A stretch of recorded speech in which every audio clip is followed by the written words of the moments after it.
마태복음 10장에서 예수님은 제자들을 세상으로 보내시면서 여러 가르침을 주고 계십니다. 오늘은 제자들에게 앞으로 닥쳐올 고난의 현실을 생각하시면서 말씀하고 계세요. 예수님 보시기에 제자들에게 주어질 미래가 분명한 것이 몇 가지 있습니다. 첫째, 복음을 들고 세상에 나가면 핍박받을 거다. 이게 너무나 분명한 겁니다. 세상이 너희들을 핍박하리라. 이게 분명합니다. 예수님이 지셔야 할 십자가, 예수님이 당해야 할 죽음의 길이 예수님의 제자들의 앞길에도 분명히 있다. 이겁니다. 근데 그 다음에 또 분명한 것이 있는데 그것은 하나님이 그들과 함께 하실 것이라는 겁니다. 아무리 핍박당해도 순교의 고난을 당해야 해도 하나님이 지켜주실 것이고, 마태복음에서 예수님이 말씀하는 것처럼 세상 끝날까지 내가 너와 함께하리라, 믿음 지키며 복음 증거하는 제자들에게 최후 승리가 있다는 것, 이것도 분명하다는 겁니다. 무엇보다 계속 두려워 말라는 말씀이 반복됩니다. 첫째, 핍박하는 자들을 두려워 말라. 둘째, 몸은 죽여도 영혼은 능히 죽이지 못하는 자들을 두려워 말라. 셋째, 머리털까지도 세시는 하나님이 너희를 귀하게 여기시니 두려워 말라. 우리가 살아가는 인생살이에 어려움이 닥쳐올 때 필요한 한 가지, 두려워 말라는 말씀을 주십니다. 예수님이 제자들에게 닥쳐올 고난의 현실 앞에서 주신 말씀 가운데 반복되는 것이 두려워 말라였음은 마찬가지로 오늘 우리들의 인생에서도 주님은 같은 말씀을 주시는 겁니다. 우리가 살다 보면 막다른 길에 다다를 때가 있어요. 건강의 문제도 있죠. 수많은 육체적, 정신적 질병들, 가정의 어려움들도 있어요.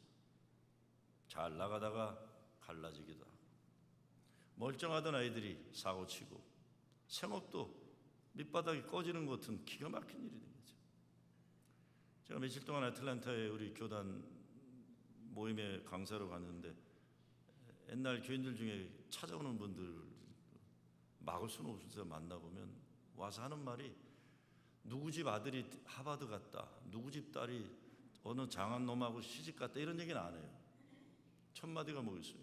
목사님 어떡해요? 아무개 권사님이 암에 걸렸대요. 첫 마디예요. 그리고 저한테 와서 얘기하는 게 뭐예요? 제가 가깝게 지내던 젊은 권사 세상, 목사님 어떡해요? 그 권사님 생각하면 아직도 눈물 나요. 옛날 목사한테 지금 일어나는 기쁜 소식 전하는 사람은 거의 없어요. 저한테 하는 말은, 목사님 안 계시는 동안 누가 이랬고 누가 이랬고. 그래서 그거 다 새로운 담임 목사 책임이죠. 내 책임이야. 네. 아이고, 우리 제 후임자 목사님도 진짜 생명의 기로에 놓이는 어려움을 겪었어요. 그게 목회하다가 저도 조마조마했는데, 나중에 들어보니까 그 목사님도 자기도 몸이 시원치 않은데 자기가 오면서 교인들이 어려운 일을 겪으니까 그게 또 자기의 마음의 아픔이 됐던 거예요. 얼마나 이번에 건강 회복한 거, 제가 그러면 안 되는데 그냥 나이 50 중반에 후임 목사 뺨을 제가 꼬집었어요. 야, 행복하다, 너 살아났어. 왜 그렇게 아픔이 많고 어려움이 많고, 교회 일 열심히 했는데 사업이 망하기도 하고. 지금 안 그러면 옛날에 그런 분들 계실 거고, 지금 안 그러면 앞으로 원치 않아도 예측 불허 인생에서 이런 일을 당하기도 할 거예요. 그냥 살다가 이런 일 당해도 억울한데 예수님 믿고 예수 제자가 되어 열심히 하다 어려움 겪게 되면 이게 얼마나 큰 실망이에요. 믿음 생활 잘했는데 인생 고난과 핍박이 있으면 억울하다고 생각하는 게 상식이죠. 그런데 예수님은 그런 일이 반드시 있을 거다. 우리들이, 예수 믿는 우리들이 고난과 핍박의 현실에 어떤 믿음으로 살아야 될까요? 첫째, 내가 뭘 할 수 있을까? 그 생각하면 안 되고, 하나님이 어떻게 하실 수 있을까 생각하는 거예요. Not what I can do, but what God can do.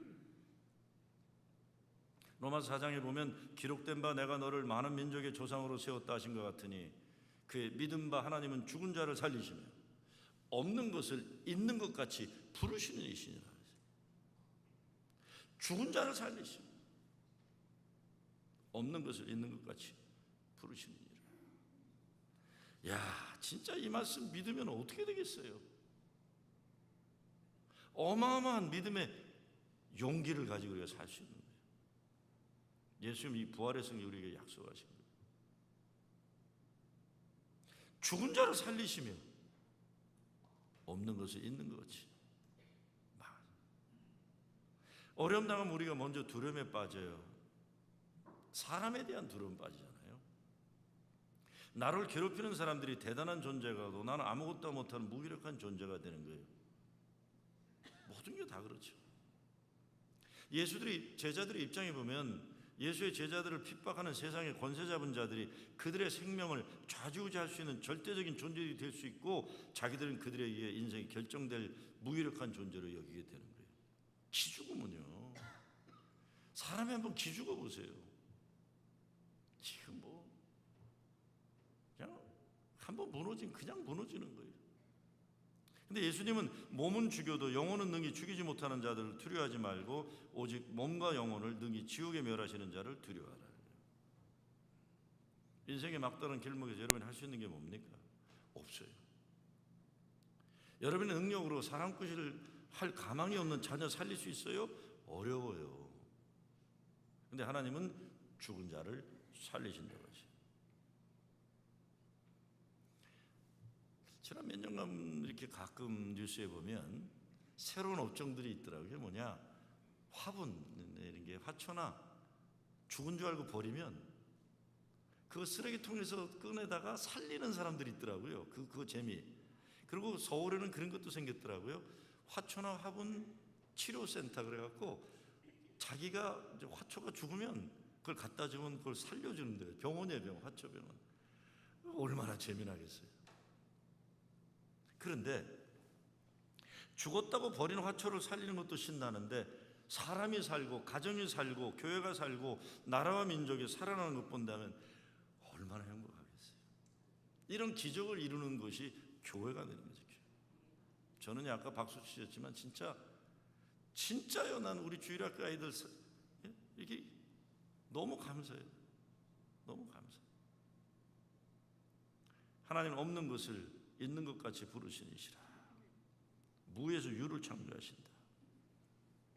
우리는 잘해봐야 마음으로 바라는 정도이고 속으로 고민만 하는 정도인데 하나님은 살려주시고 세워주시고 이루시는 분이라고 성경은 우리에게 증거하고 있습니다. 믿음의 사람들은 막다른 길에서 행하는 것, 하나님 무엇을 하실까 생각하는 거예요. 제가 이 한국 영화 중에 그 베테랑이라는 영화가 있어요. 보셨어요? 베테랑 영화. 제가 그 영화 중에 감동적인 장면이 하나 있어요. 근데 형사가 나쁜 놈들을 잡으러 다녀야 되는데 집안에 돈이 필요하니까 자꾸 돈 때문에 이게 이제 걸리는 게 많아요. 그러니까 이제 저쪽에서 그걸 알고 뇌물을 쓰는 거예요. 뇌물을 그 형사의 부인한테 돈다발을 갖다 뇌물을 쓴 거예요. 근데 그 학교 선생인 여자가 돈다발을 들고 경찰서 찾아가잖아요. 지 남편 앞에서. 제가 정확히 기억은 안 나요. 사람들이 쳐다보는데 형사 남편한테 야 그러잖아요. 야 이 새끼야 그러잖아요. 그렇죠? 야 우리가 돈이 없지 가오가 없냐 이 새끼야 그러는 거예요. 남편한테. 새끼는 제가 정확하지 않아요. 놈인지 새끼인지 모르겠어요. 그건 정확하지가 않아요. 난 울었어요 그 순간. 와 저런 여자가 대한민국에 있구나. 영화지만 돈다발을 갖다 줬는데 뇌물을 그걸 들고 와서 경찰서 와서 남자들 다 보는데 남편이 이렇게 해서 야 우리가 돈이 없지 가오가 없냐 이놈아 그런 거예요. 시시하게 살지 마라. 그러니까 남편이 정신 차리고 악당들을 물리치잖아요. 그렇죠? 여러분 우리가 돈이 없지 믿음이 없어요? 네? 남편이 없이 예수님 없어요? 그 남편이 뭐 필요해? 냄새나 나지 그. 예수님이 있으면 되죠. 그렇죠? 예수님 있으면 되죠. 갑자기 불안해지기 시작하네 이제부터. 우리 믿음이 있잖아요. 죽은 자를 살리시고 없는 것을 있게 하신 하나님을 믿는데 이거 없으면 어떡하고 저거 없으면 어때요? 기죽지 말자고요. 기죽지 말자고. 기죽지 말자고요. 두 번째, 예수님의 약속을 믿는 거예요. 말씀에 순종하는 거죠. 예수님이 참새 2마리가 한 아사리온에 팔리는 것이 아니냐. 그러나 너의 아버지께서 허락지 아니하시면 그 하나라도 땅에 떨어지지 아니하리라. 두려워 말라. 너희는 많은 참새보다 귀하니라. 그리고 30절에 가면요, 참 성경에 별난 말이 다 있어요. 너희에게는 머리털까지 세신 바 되었네. 아이, 하나님 할 일 없으시다. 사람 머리털이나 세고 앉았네. 노인네가 할 일 없으신가 봐. 머리털까지 세우고 계시는 게. 하나님 우리 머리털까지 세우고 계신다는 거예요. 보통 사람들은 하루에 머리카락이 50개씩 빠진대요. 근데 우리들 가운데 특별히 머리에 문제가 있어서 한 점씩 빠지는 사람들 말고 누가 머리털 빠지는 거 신경 쓰고 살아요? 근데 하나님은 우리들보다 우리를 더 생각하신다. 더 잘 알고 계신다. 더 사랑하신다. 그러면서 너희는 귀하니라 그러십니다. 생명을 하나님께 맡기라. 한 아사리온은 로마 동전 가장 작은 단위 한 데나리온의 16분의 1. 그러니까 하찮은 새 한 마리의 생명도 하나님이 주권아래 있다. 근데 성경의 바닥에는 이러한 말씀이 깔려 있는 거예요. 기본으로. 하나님 우리의 생명을 귀하게 여기신다. 하나님 우리를 졸지도 주무시도 않고 지켜주신다. 모든 환난을 명쾌하신다. 악인의 손에서 구원하신다. 모든 것을 하나님께 맡기라 하는 거죠. 사람을 귀하게 여기는 말씀 나누는 것이 우리에게 생활화돼야 돼요. 사람을 귀하게 여긴다. 옛날에 목회 상담 올라가 계신 정태기 목사님이 쓰신 책에 보면 어느 소년의 이야기가 나와요. 한 소년이 청소년 청년기를 극도의 콤플렉스에 빠져 살았다. 어린 시절 9살 때 있었던 한 사건 때문이다. 동네 운물가를 지나던 소년이 운물가에 몰려 물을 기르며 떠들고 있던 동네 예편네들로부터 충격적인 말을 들었기 때문이다. 저 애 참 못생겼다. 홀쭉한 얼굴에 키만 뼈쩍 크고 눈은 왜 저렇게 움푹할까? 소년은 그날부터 외모에 대한 자신감을 잃었다. 동네 여인들이 할 일 없이 던진 한마디 말이 가슴속에 상처가 되었다. 그러나 머리가 명석했던 그 소년은 대학을 졸업하고 일찍이 미국 유학을 가게 된다. 미국 명문 프리스턴 신학교 입학하여 공부를 하게 되었는데 공부를 잘하는 것 같은데도 6년이란 긴 세월이 지나도 박사학위를 끝내지 못하고 있었다. 공부를 잘하면서도 그는 항상 어딘가 자신감이 없었고 그 자신감 없음으로 박사학위 마지막 과정을 통과하지 못하고 있었다. 그런데 한 아름다운 미국 처녀가 있었다. 그는 그 한국 청년에게 관심을 보였고 결국 어느 날 그 청년에게 사랑을 고백한다. 나는 당신처럼 잘생긴 동양 학생은 처음이에요. 그때 이 아름다운 백인 여성의 사랑의 고백을 들은 청년은 자신감이 생겼고 결국 열심히 공부해 박사학위를 받았다. 그 소년의 이름은 문동환이다. 그의 사모는 그 한인 청년과 결혼한 이후 평생 한국의 소외된 여성들에 살다 은퇴한 페이문 여사이다. 의정부에서 미군들을 상대로 살아가는 윤락 여성들을 위한 여성 자립센터를 오랜 동안 운영하셨고 미국에 와서는 뉴욕에서 버림받은 여성들을 위한 무지개 집에서 은퇴 이전까지 일하셨다. 운동한 소녀는 뉴욕에 오래 사셔서 아마 여러분 만난 분 많이 계실 거예요. 문익환 목사님의 동생이시죠. 페임은 사모님 만나지 않았으면 평생 외모에 대한 열등의식으로 사실지 몰라요. 그 따님이 영미라고 하는데 연세대학교 부총학생회장, 완전히 미국 아이죠. 근데 우리가 얘기하다가 미국애처럼 생겨서 화를 버럭 내요. 난 한국 사람인데 왜 자꾸 나 미국 사람 취급하냐고. 대단하죠. 사랑하는 사람의 한마디가 있어 인생 아름답게 살 수 있었다. 한 여성의 용기를 주는 사랑의 한마디가 한 청년의 인생을 바꾸었다면 예수님의 약속을 믿는 믿음으로 살 때 얼마나 놀라운 변화가 있겠어요. 너희는 귀하다. You are precious to me. 너는 참 내게 귀하다. 아들아, 너는 하나님에게 귀한 존재다. 딸아, 너는 하나님에게 귀한 존재다. 사람이 실패와 좌절의 현실을 당하면 생각이 부정적으로 되고 소망을 잃어버리게 된다. 그래서 난 안 돼, 너는 안 돼, 절대로 안 돼, 우리는 끝났어. 두려워지면 세상 실패의 경험이 크면 클수록 우리는 그것 때문에 일어나지를 못합니다. 그래서 남들이 하는 말이건 내 자신이 나에게 던지는 말이건 듣지 말아야 돼요. 오직 하나님의 말씀에 의지해야죠. 너희는 귀하다. 예수 믿는 사람들은 행복합니다. 세상 살면서 문제가 없어 행복할까요? 예수 믿으면 감기 몸살도 안 걸리고, 장사만 하면 돈이 철철 넘쳐 흐르고, 기도만 하면 백발백중 뜻대로 되고 문제가 없어 행복합니까? 아니죠. 우리도 다 문제 있어요. 그러나 우리들에게는 예수 그리스도가 계십니다. 예수님이 우리의 주님 되시기 때문에 행복한 거예요. 아이들도 그래요. 먹고 마시는 것이 아무리 차고 넘친다 해도 그 아이들이 사랑받지 못하고 미래에 대한 꿈과 소망을 가지고 살아갈 어떤 동기부여가 되지 않으면 행복하기 어려운 거예요. LA 한국타임즈, 한국일보에 옛날 편집위원이었던 권정희 기자가 옛날에 쓰셨던 글 중에 넌 왜 맨날 그 모양이니라는 글이 있어요. 어려서는 그렇게 사랑스러운데 저 아이 정말 내가 낳은 아이 맞아요. 사춘기 딸 때문에 속성을 한 주부의 하소연이다. 무엇이 아이들을 탈선의 내리막길로 내모는 것일까? 여러 요인들이 있겠지만 청소년 방황의 첫 시작에 필요한 조건처럼 자리 잡고 있는 것은 부모의 무관심이다.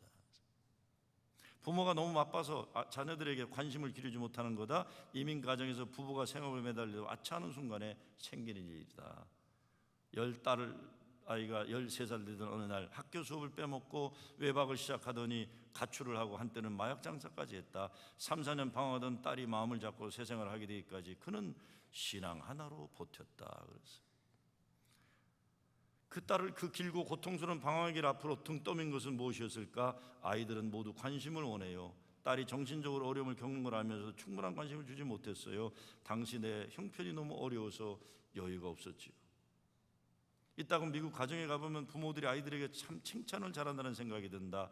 우리 눈에는 별로 칭찬할 만한 게 없는데도 따뜻하게 칭찬해서 아이들을 기분 좋게 한다. 한인 부모들은 워낙 여유 없는 생활을 해서 그런지 언행이 지나치게 부정적인 경우가 많다. 습관적으로 부정적인 기운을 내뿜어내서 아이들을 질리게 만든다. 식물이 싱싱하게 자라면 햇빛이 필요하듯이 사람도 햇빛이 있어야 건강하게 자란다. 정신적인 햇빛이다. 따뜻하게 감싸고 기를 살려주는 칭찬이라는 햇빛이다. 부모는 자녀의 삶의 기후를 좌우하는 큰 힘을 가진 존재다. 아이들에게 왜 아낌없이 햇빛을 내려주지 않는가? 이 권정희 사모님이 우리 감리교 선배 목사 사모인데 남편이 오래 한국에 가 있는 동안 떨어져 있었는데 제가 그 교회 집회를 갔더니 LA에 있는 교회인데 아이들이 너무 잘 자랐어요. 그래서 제가 권정희 기자지만 사모님께 사모님 어떻게 애들이 이렇게 잘 컸냐 그랬더니 뭐라는 줄 아세요? 교회 때문이에요. 우리는 아시다시피 남편 한국 가 있고 나는 바쁘죠.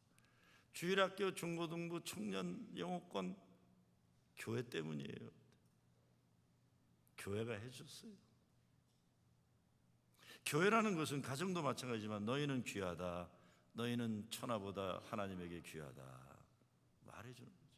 지난 월요일날 주일학교 여름 성경학교를 했어요. 근데 시작하면서 저보고 좀 기도해달라고 그래서 기도하기 전에 제가 아이들에게 한마디 했어요. 제가 어린아이들 앞에 서면 항상 늘 하는 그 레퍼토리가 있어요. 18번이 있는데 그는 시작할 때 아이들에게 이렇게 질문 던지는 거예요. Why are you so beautiful? 그래요. My, I never seen beautiful, handsome young man before. Why are you so beautiful? 그래요. 그럼 애들이 저 노인 내가 왜 저러나? 처음 이렇게 가요. 저 아저씨 뭐 왜 저러나? 와우, 넌 참 아름답네. 난 세상에 너처럼 잘생긴 소년은 본 적이 없다. Why are you so beautiful? 그래요. 그럼 애들이 어떤 애들 싱겁게 씩 웃어요. 저 아저씨가 왜 저러나? 어떤 애들 심각하게 답을 생각해내려고 고민하는 애들도 있고. 그러면 제가 꼭 얘기해요. I know why you are so beautiful. 나는 네가 왜 이렇게 아름다운지 내가 알지. I know you are so beautiful because God made you. 하나님이 너 만드셨으니까 네가 이렇게 처럼 말이야. 애들이 싱겁다고 씩 웃어요 또. 뭔 소리야. 제가 그 얘기 뭐라 하겠습니까? 삶을 살아가다가 그 아이들 언젠가는 그 나이 먹은 목사가 했던 얘기가 기억나기를 바라는 거예요. 세상이 나를 뭐라고 해도 나는 하나님이 만드셔서 아름다운 존재다. 세상이 뭐라 해도 나는 하나님이 만든 거룩한 존재다. 나 그걸 바라는 것뿐이에요. 마지막 누구든지 사람 앞에서 나를 시인하면 나도 하늘에 계신 내 아버지 앞에서 저를 시인할 것이요.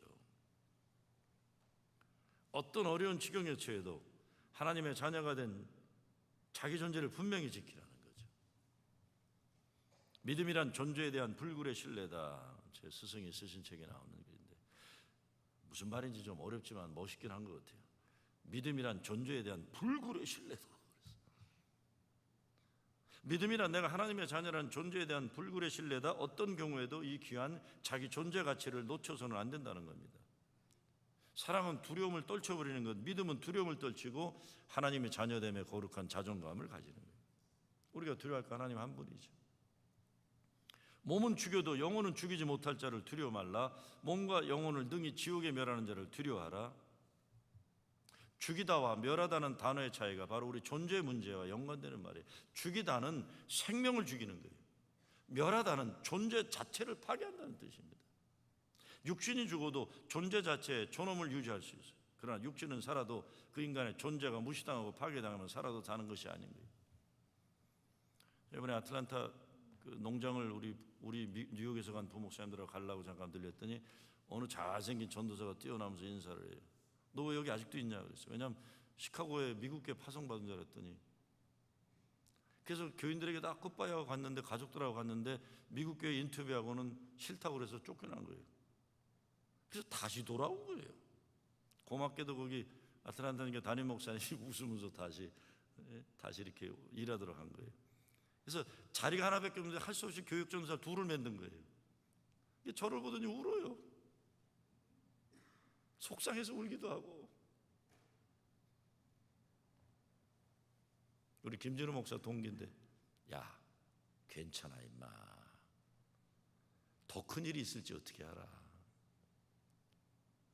미국 교회에서 빠꾸당해서 그럼 뭐 아틀란타 하는 게 후임 담임 목사 되면 되는 거지 뭐. 괜찮아, 그냥 뉴욕에 놀러 와라 임마, 짜장면 사줄게 내가 그러고 말했는데. 여러분 우리 기죽게 하는 게요 얼마나 많은지 몰라요. 기죽게 하는 게. 그런데 우리 존재를 파괴당할 필요는 없어요. 그래서 그 전도사가 미국에서 빠꾸당했다고 존재가 달라지나요? 아직도 사랑스러운 하나님의 아들이고 아직도 꿈을 가진 젊은이고, 그렇죠?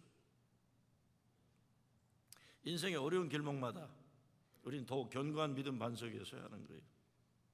믿음 가지고 산다는 것은 하나님께 먼저 감사하는 삶을 사는 거고, 그래서 사도 바울이 하나님의 약속을 의심치 않고 믿음에 견고해져서 하나님께 영광을 돌리며 약속하신 그것을 또한 능히 이루실 줄을 확신하셨으니. 사람들은 어려운 일을 당하면 하나님 생각하고 자기 먼저 생각해서 해봐서 안 돼, 하나님 불평하잖아요. 아니에요. 어려움을 당하면 먼저 하나님 생각하고 이루어지지 않아도 이미 이룬 것처럼 믿음의 확신으로 감사하며 사는 거예요. 아무리 어려운 지경에 처해도 예수의 제자된 자기 존재를 분명히 지키려는 거예요. 두려우면 사람이 비겁해집니다. 그래서 자기 존재를 부인하게 돼요. 베드로가 두려움에 빠졌기 때문에 어린 계집종 앞에서 나는 그를 모른다, 예수님을 부인하잖아요. 전 인생 살면서 예수 믿기 때문에 악한 세력에 굴하지 않고 용기를 가졌던 어른들을 제가 모시며 배우셨던 그 시절이 가장 행복했고, 돌이켜보면 가장 내 인생의 축복이었어요. 그거 많이 생각해요. 어제 제 페이스북에 한국에서 목회하는 어느 목사가 김창국 목사님 추모하는 글을 올렸어요. 엊그제는 박형규 목사님 1주기였고 어제는 김창국 목사님 8주기였다고 알려주더라고요. 박형규 목사님 작년에 하나님 부름받았을 때 우리 교회에서 비전센터에서 추모 예배 드렸죠. 저는 80년대 박형규 목사님이 심호하시던 서울교회에 예배드리러 갔는데 군사독재 정권 아래 경찰서 앞 길거리에서 예배드려요. 왜? 교회를 깡패들이 점령해버려가지고요. 나라에서 파송한 깡패들이. 그러니까 비가 오나 눈이 오나 박형규 목사님 교인들은 서울교회인데 이름이 서울교회, 경찰서 앞에서 예배를 드려요. 80년대 그 모습 보면서 야 대단한 교인들이다, 대단한 목사님이다, 존경은. 김창국 목사님 80년대 해직 교수로 미국 오셨을 때 시카고에서 가깝게 모실 기회가 있었어요. 눈물이 얼마나 많은 분인지 처음 만남인데 연세대학교 학생들 생각하면 우시더라고. 학생들 불쌍하다고. 웃음은 또 얼마나 많으시고 참 어린아이같이 진짜 그 인간의 아름다움을 가진 어른인데 해직 교수가 됐어요. 근데 어제 보낸 글에다 제가 모르는 사실을 발견했어요. 그 글에 보니까 유신 때 연세대학교에 탱크가 들어오고 군인들이 총검을 들고 학생회관을 지킬 때 탱크가 들어오니까 김창국 목사 교수가 온몸으로 가로막았다는 거예요. 이런 게 학교로 들어와서는 안 된다. 어떻게 탱크가 대학으로 들어오냐? 김창국 목사님이, 감리교 목사님 아니에요. 가로막았다는 게. 그것이 당시 중앙정보부장이었던 김영욱 회고록에 나오는 얘기예요. 거기에 내가 중앙정보부장이지만 온몸으로 탱크를 가로막는 그분을 보고 저분이야 진짜 교수라는 것을 내가 생각했다라고 회고록에 쓴 중앙정보부장이. 예수를 시인한다는 건 이런 용기와 믿음에. 며칠 전에 들으니까 제가 김창국 목사님 얘기 나오니까 며칠 전에 누가 김창국 목사님 얘기를 하더라고요. 말년에 치매 걸리셨던 건 제가 알아요. 제 후배가 목회하던 교회, 창천교회에 계셨기 때문에. 이제 김창국 목사님이 치매가 말년에 걸리시니까 아주 아름다운 일이 벌어졌대요. 사모님이 너무 행복했대요. 치매 걸리시니까 아침에 일어나면 사모님을 보곤 누구시죠? 이렇게 아름다운 여인이 저를 아시나요? 이렇게 아름다운 분이 저를 이렇게 잘해주시니 감사합니다. 저는 김창국이에요. 매일 아침이면 일어나셔서 저는 김창국이에요. 이렇게 아름다운 여인은 누구시죠? 근데 제가 어제 보낸 데서 탱크를 가로막은 그런 무서운 분인지 저는 몰랐어요. 우리들의 선배 가운데 이런 분들이 계신 거예요. 지난주가 미국에서 이런 일들이 일어나고 있어요. 트럼프 대통령 경제자문위원들이 전원 사태에 이르게 되니까 자문위원회 자체를 없애버렸어요. 그 다음날 예술자문위원단이 전원 사퇴를 해버리고 그랬어요. 종교자문위원단은 아직 한 사람만 사퇴를 한 것 같아요. 트럼프 대통령이 버지니아 샬롯빌 백인 민족주의와 니오 나치들의 저지른 테러 행위에 대해 미온한 비판을 한 것은 항거를 하는 거예요. 대통령 경제자문위원회, 예술자문위원회, 종교자문위원회가 사실 종교자문위원회보다 경제, 예술자문위원회가 먼저 용기 있게 나선 거예요. 난 종교자문위원회는 왜 이렇게 용기가 없는지 모르겠어요. 하나님 믿는 사람들은 더 겁이 많은 건지 모르겠어요.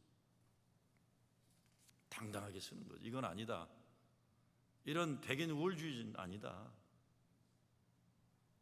오늘 오후 우리 교회 청년들이 사우스캐롤라이나에 있는 한국에서 선교사라 사역하다 은퇴한 선교사님 은퇴촌 방문하고 아틀란타 또 조지아 남부 지역으로 100시간 비전 트립을 떠나는데 방문 예정지 가운데 하나가 아틀란타 남쪽 3시간 정도 가면 지미 카터 대통령 생가와 거기 선거운동본부가 있어요. 아주 초라한데 제가 꼭 가보라고 그랬어요. 어떻게 이런 데서 대통령이 나올 수 있을까? 거기서 한 5분 10분 가면 밀라드 풀러가 시작한 해비테이트 포 휴머니티 사랑의 집 짓기 등 세계 본부에 거기서 한 5분 10분 가면 코이노냐 팜이라고 나와요. 여기에서 모든 게 시작합니다.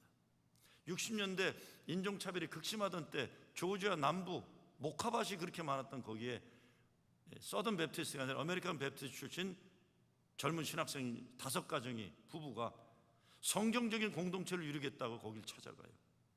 거길 찾아가서 흑인들과 함께 농사짓고 흑인들과 함께 밥 먹고 흑인들과 예배드리는 공동체를 이루게 되는데 그러니까 핍박을 많이 당해요. 그 공동체 창시자인 클레넌 조단 목사 딸에 대한 이런 이야기가 있어요. 조단 목사님의 딸 제니 초등학교를 다닐 때 흑인 애들과 함께 학교에 오고 학교에서 집에 가니까 백인 애들이 왕따시킨 거예요. 백인 소녀 아이를. 어느 날 보니까 어린 딸이 울면서 집으로 오는데 왜 그러냐 하니까 아이들이 자기를 괴롭히는데 특별히 밥이라는 아이가 못되게 군다. 복도에서 보면 달려와서 넘어뜨리고 책을 던지고 이 어린애가 상처를 받고 울고 온 거예요. 그리고 욕을 하고 그러는 거예요. 딸아이가 왕따 당하고 울고 들어온 거 보고 화가 나서 조단 목사가 딸에게 이렇게 코치를 했답니다. 젠, 너 손톱이 길잖아. 그 긴 손톱으로 그놈의 새끼 눈가를 뽑아버리라 그런 거예요. 목사인 아버지가 딸에게 그렇게 하니까 딸아이가 놀라가지고 이렇게 댓글을 하더랍니다. 아빠, 나도 그런 생각을 하기는 했어요. 그런데 아빠가 설교하면서 원수를 사랑해야 한다고 하신 말씀이 생각나서 그 아이 눈을 뽑아버리면 안 된다고 생각했어요. 어린 딸의 말을 듣고 조단 목사가 다시 이렇게 코치를 했답니다. 그러면 내가 내일 네 학교 갈 텐데 예수님한테 딱 15분만 눈 감아달라고 부탁해라. 15분 동안만 내가 크리스천을 포기하고 그놈을 손봐야 되겠다 그런 거예요. 두들겨 패겠다. 그러니까 크리스천 아닌 거를 잠깐만 눈 감아달라고 예수님께 네가 기도로 부탁해달라고 그런 거예요. 딸이 놀래가지고 아빠한테 이렇게 대꾸합니다. 아빠, you can't do that 그런 거예요. 어떻게 그렇게 해요? 아빠가 왜 안 되냐 그랬더니 제니 이렇게 소리를 지르는다. 크리스천이면 그냥 계속 크리스천이지 15분 동안 아닐 수 있다는 건 말이 안 된다는 거예요. You can't be excused for being a Christian for 15 minutes. 크리스천이면 계속 크리스천이지 어떻게 15분은 아닐 수 있냐, 그건 안 된다는 거예요. 유명한 이야기예요. 근데 제가 몇 년 전에 미국 잡지를 보다 보니까 그 제나하고 초등학교 다녔던 옛날 자기를 괴롭혔던 백인 친구들하고 만나서 이야기하는 게 화해하는 모임이 있다는 걸 제가 나중에 잡지를 봤어요. 너무 따뜻하더라고요. 어린 시절에 그랬던 친구들이 모여서 잘못했다고 서로.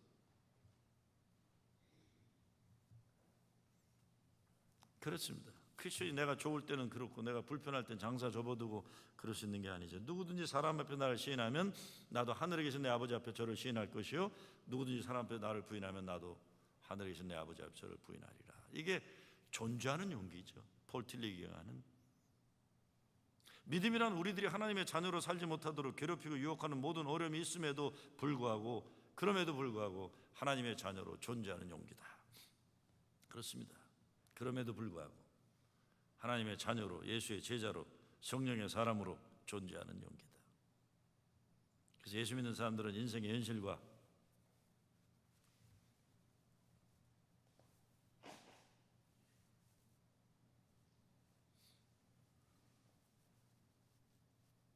환경에 따라서 삶의 자세와 내용이 달라지는 것 아니죠. 언제 어디서나 진실되게 주어진 책임을 다하는 거예요. 오늘 여자 화장실에서 이런 일이 일어났다고 합니다. 새벽부터 빌딩 청소를 하는 두 아주머니 이야기인데, 한 아주머니가 이 냄새나는 변소나 닦고 더러운 쓰레기 치우는 일 지겨워서 못하겠다. 이 왼수 같은 놈의 세상 그래요. 독이 올라갔고 화를 내니까 옆에 있던 아주머니가 이렇게 얘기하더랍니다. 아따, 그래도 우리 때문에 이 빌딩이 깨끗해지자뇨? 난 그 생각하면 기운이 펄펄 난단께. 똑같이 일하면서 한 사람은 더러운 쓰레기 치우는 인생, 다른 한 사람은 빌딩을 깨끗이 만드는 인생, 한 사람은 인생의 포로이고 다른 한 사람은 인생의 프로였다. 거기서 그렇게 얘기를 해요. 다른 사람은 인생의 포로이고 다른 사람은 인생의 프로였다는 거예요. 자기 하는 일에 자부심과 긍지로 프로 정신으로 살았다. 제자들을 세상에 보낸 예수님이 이렇게 여러 말씀 주시죠. 너희들을 세상에 보냄이 양떼들을 이리들 가운데 보낸 것 같다. 뱀처럼 지혜롭고 비둘기처럼 순결하라. 나중까지 견디는 자는 구원을 얻으리라. 근데 오늘 말씀은 두려워 말라. 너는 귀한 존재다. 누구든지 사람 앞에 나를 시인하면 나도 하늘에 계신 아버지 앞에 너를 시인하리라. 이 믿음으로 하나님의 사랑받는 거룩한 귀한 존재로 존재하는 용기 가지고 살아가는 여러분 되시길 주의 이름으로 축원합니다.